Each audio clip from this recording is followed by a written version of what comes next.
What is up, comic fans? Welcome to the Legion of Comics. I'm Mark, and today I'm going to be opening up a few pieces of mail that I have. I'm still trying to play catch up, and I saw what one of them is, and it made me think we should talk about what DC did to Superman.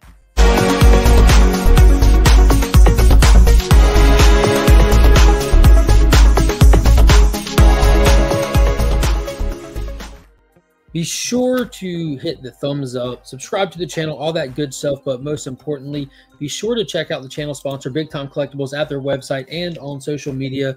The link to them is in the description of all my videos. Be sure to hit up Justin if you need anything cleaned or pressed. The direct link to Justin is also in the description. Let him know you found him via the channel, or hit him with the promo code We Are Legion and take advantage of the buy two get one free special offer on cleaning and pressing comic books. He can also submit directly to CGC or CBCS for you if you don't, or even if you do have your own account. So like I said, I'm still trying to play catch up on mail. Like, I've got multiple packages here. One of them says September 14th. This one's newer. This is the one that just came in that I wanted to really touch on, but I'm going to open a few because I still need the mailers that these things are in. Always recycle your mailers. These Gemini mailers are good for multiple shippings, multiple. And yeah, I'm just ready to get some of this mail out too. I know what some of these are. I mean, I ordered all of them, so I mean, I know, but I tend to forget what's what because I get multiple stuff from the same place and stuff like that. But this one right here is a retailer exclusive for a book I will never read, to be honest with you. It's just a completionist in me that got this book. Not even a huge fan. I have no clue what it is, what it's about. This is an Image Comics #1, so that's always a plus. The name of the book is Plush, and this is a John Jang variant for it. It is so outside of his norm, which is cool to see, but man, that's just a completionist in me. I have all of his books. I'm not going to miss out on one now, but this is like a homage to something. Some furry something or some video. I have no clue. If you know what this is homaging, or if that looks familiar, leave me a comment and let me know, because I don't have a clue. But at least the collection's still complete. That's all I can really say about that. Anyone who follows the channel knows I love his art, and that's the best I got for that one. It's outside of my wheelhouse. This I don't even remember what shop even put that out. Bird City Comics. They're the ones who did that. This next one comes to you from 616 Comics, and I've gotten a few of their stuff lately. They went on a little run of Jang covers, so that's what I'm assuming this one is too. Got some tape in here. There we go. There's some books. Got some books. I'm excited to get to the next one and talk about what the Sam Hell DC did to Superman. But these things been sitting here a while. I needs to open them. Holy potatoes. So this is Department of Truth. Now, Jang crushes these covers. They kind of, because of the nature of the book itself, he has a lot of room to get really creative and do some wicked stuff. And dude, this one is stacked, literally. So I forget what issue number it is, but it's one of the more recent Department of Truth issues, and the John Jang variant. So you have the Star-Faced Man coming out of the mouth of the woman in red, coming out of the mouth of what I can only assume is Lee Harvey Oswald. That is a wicked cover, and it did come with a color hold variant, so you kind of get a better idea of look at the art. I like that. His art looks dope in black and white, man. Absolutely wicked cover. All of his Department of Truth books that he has done have just been stellar. I mean, look at that. That's wicked. Absolutely wicked. Super dope. Super duper dope. Good gosh. I like that. I like that one. All right, so let's see. I got one more package, then we're going to bust in to that Superman package. So I believe this is the one from September. This was an eBay buy.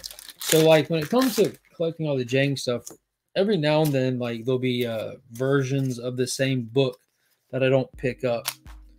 Like if it's just the same thing, just on repeat, or if they do like a trade dress, virgin, foil, chrome, metal, all these different options, I'll tend to try to just get like the virgin or a set, or just like the chrome, or just the foil, or just the metal. if it's the same image. But yeah, there we go. So this is the Chrome version of one I have the regular set for, but I found it at a super killer deal. Yeah, stupid crap. This was actually a Kickstarter book, and man, it fired me up when I got mine in. They put literal stickers on the actual book. I see that whoever bought this one took the sticker off as well. But this is the Chrome version of Eden Sky, and whoever puts this out there, you really think of themselves highly. Made for screen epic. Like, they really want this to get picked up and optioned. But yeah, this is a really dope cover. Really cool art. Yeah, the dragon up top. But yeah, that's super cool. I had like I said, I had the trade dress and the Virgin. Now the Chrome trade dress. There's a Chrome Virgin out there. I think I got this for like $10, which is super good deal considering how much it is to like get stuff off of Kickstarters. It's not cheap, people. It's not cheap. So here we go. This is the Superman book.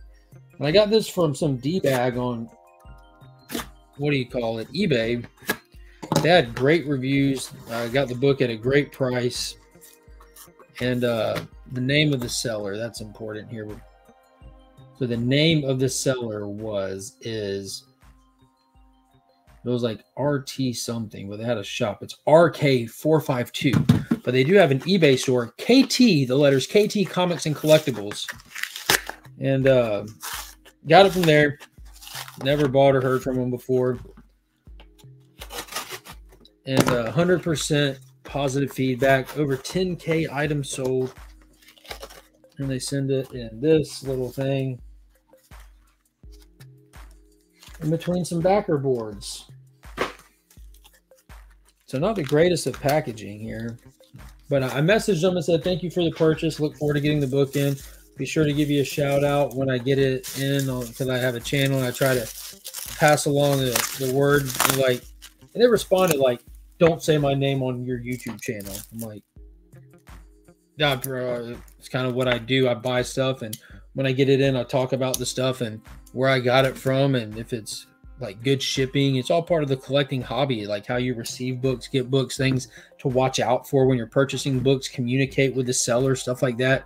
And he was a real douche, like, not even gonna lie. So he's like, he ain't about to tell me what I'm going to do or not going to do. So here I am.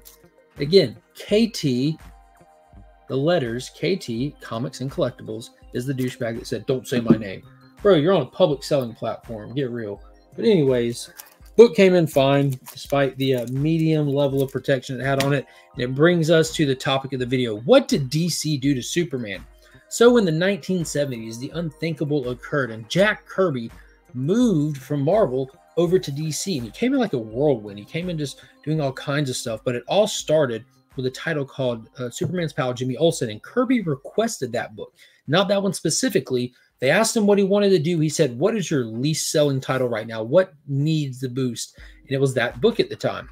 So they put him on it. It took off, and he just did all kinds of things at DC, creating the fourth world. You know, he had the New Gods, Forever People, Miracle Man, Sandman, just the Dingbats, Manhunter. He just went on and on. He created Darkseid, for God's sakes. But one thing that people don't necessarily know, there are plenty of people that do, but there are more people that don't know, is DC did not let him draw Superman, despite the fact that Superman was on the cover of the first book he ever worked on, and a lot of the books he was working on right out the gate.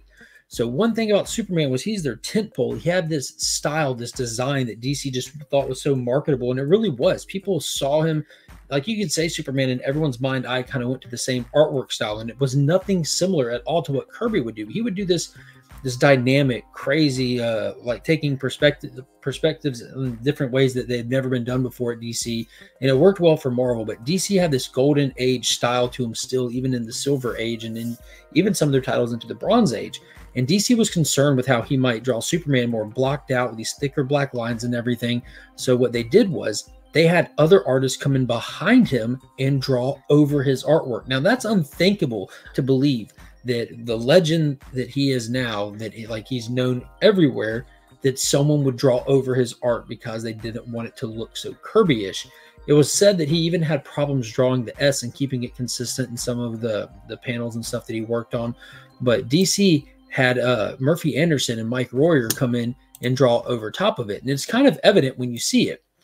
But like right here, you see how everything's kind of, all the characters minus Superman, look kind of squared out, blocky. This has some heavy inky stuff on this one. But look at Superman. He looks like he has the more muscle defined. He's kind of blockish, but that's not very Kirby style. But if you look at his face, it looks like it almost completely was added in after, like from the neck all the way to the hair. It looks like classic Superman, but it does not look like Kirby style. And it's even more present in Jimmy Olsen 134 and Forever People #1. I mean, you look at Jimmy Olsen right there on your left, and you can see all the crazy perspectives of Kirby with everything flying at you, the blockiness. But you look at Superman and the way his muscles are drawn, the way the S is drawn, his face, everything about him, though he's in like a Kirby pose, like with his arms all out and something coming at the reader, he's clearly been drawn over. It's very apparent. And then you look over at Forever People on your right, you see the crazy futuristic bike that the Forever People are on. Then you see Superman with his arms out in a cool Kirby fashion, but then just that face on it. Just that face there. So it wasn't very often you would actually see Kirby drawing Superman. DC really didn't let him. But one time in one of the best books that you can actually get to actually see Superman in his full Kirby glory, and there's no mistake in it. Once you see Kirby Superman and you see other books that Kirby was on, you know those weren't his. That's DC Comics Presents number 84. And it's Superman and the Challengers of the Unknown. And that's what I got in today. Boom. Look at that. High grade copy. Who cares about all that? But look at that. Just straight up Jack Kirby Superman. Like, it's clear that's Kirby. You look at that Superman face, then you look at that Superman face. They are not the same. Clearly not the same artist. But I just thought that that was super awesome, and it was worth taking a moment to talk about that little moment in comic book history and what Jack the King Kirby had other people drawing over his artwork. Like, it's just crazy to think. But I get it. They were protecting their brand and everything, and his style is so unique, but I think it lends very well to Superman in this situation. I definitely get what DC was doing, but yeah, this is wild. It's a great looking copy too. Very great looking copy. Jack Kirby Superman. So yeah. So let me know in the comment section below what you think about somebody drawing over Jack Kirby's artwork. What do you think about what his Superman looks like? I'd be interested to know everyone's take. I know Jack Kirby, though everyone can admit he is an actual legend in the comic game, like second to none. He's not necessarily everyone's style or their cup of tea. So leave me a comment down below. Let me know what you think of what happened with DC drawing over him, as well as what his Superman looks like. What do you think of it? I look forward to reading those comments and talking with you then. Until next time, everybody, as always, I'm Mark, but we are Legion.